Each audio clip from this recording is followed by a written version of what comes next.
What's happening, Long Beach? Steve Nader here with Beach Team Real Estate, and this is your Long Beach real estate market update.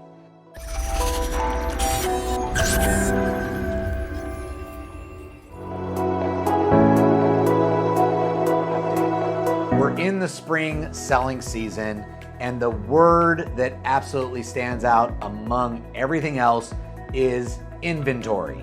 Now, in the real estate game, we always talk about inventory. What does that mean? That means the number of homes that are up for sale in the market.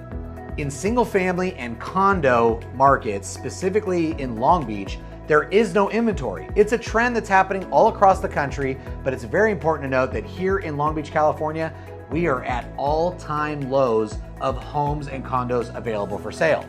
I also think it's important to note that we're seeing multiple offers across the board. It doesn't matter what the product type is. If it's multifamily, single family, and condos, townhomes, multiple offers, which shows us that there are still way more buyers out there looking for properties than there are sellers looking to sell. The market has absorbed and stabilized around the idea that interest rates are going up. Interest rates are higher than they've been over the last several years, but there's also now some normality around that, where buyers are no longer shocked with the idea that they're gonna have to pay a higher interest. And I think it's also important to note that we were always talking about higher interest rates being 6 and 7%. The new norm for interest rates today are around 5.5 to maybe 6%. So it's definitely more palatable for buyers to get into the buying game around a interest rate 5.5 to 6%. So this idea of the interest rates being super high, historically speaking, that rate is not that bad. In fact, that's historically low. So let's talk about some of the numbers, because I think it's gonna help us project what's gonna happen over the course of the summer and going into the fall. Right now in Long Beach, as I make this video, the number of active and coming soon single family homes is only 136. In the entire city of Long Beach, there's only 136 homes for sale. That said, anything under contract and pending, there's 147 homes under contract and pending. That means that the number of homes that are currently going in contract, in escrow, and are gonna close pretty soon is higher than the amount of inventory or homes that we need. The sales are outpacing the new supply. And so therefore, we're gonna have even tighter supply of inventory going into the summer months and in the fall. I expect that the inventory is gonna continue to drop. The amount of buyers that are gonna re-enter into the market is going to increase, and we're gonna see a really competitive real estate market similar to what we saw in 2021.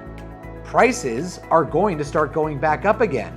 And if you've been waiting, if you're one of those buyers that have been waiting, you better stop waiting, because it's not looking good moving forward. The time to strike is probably now more so than end of this year. I also want to point out that if you're a seller and you've been hearing all the doom and gloom and the news out there that it's not a seller's market, it 100% is a seller's market. In fact, we've got listings that we just put on and we're getting multiple offers, very, very strong offers coming out of the gates. So it's definitely a seller's market again. Let's talk about some numbers. So last month, new listings were down for single family over 42%. That's staggering compared to what a normal inventory looks like. The fact that we're down 42% on last year at this time, last year was all-time record lows. We're even lower than we were last year. In pending sales and closed sales, we're down 57% and 37% respectively. I gotta tell you, it's no surprise that the total volume of transactions is down when there's no supply and the buyers can't get what they want price-wise. You're gonna see an overall drop. In the pricing, the average price is up by a 0.5 percentage point from this time last year. A lot of people expected to see a market crash or a market drop. Not seeing it at all. Prices have stabilized. In the townhome and condo market, similar. A drop in inventory, 18% of new listings. Pending and closed sales down over 50%. And the pricing, average pricing of a condo compared to this time last year is actually up almost 7%. So prices are on the rise, inventory is down, demand is rising, supply is falling. It's a seller's market here in Long Beach, California. So if you or anybody you know is looking to buy or sell, you know who to call because we can guide you through it, not only looking at the data, but coming up with the right strategy. I'm Steve Nader at Beach Team Real Estate, and this has been your Long Beach Real Estate Market Update.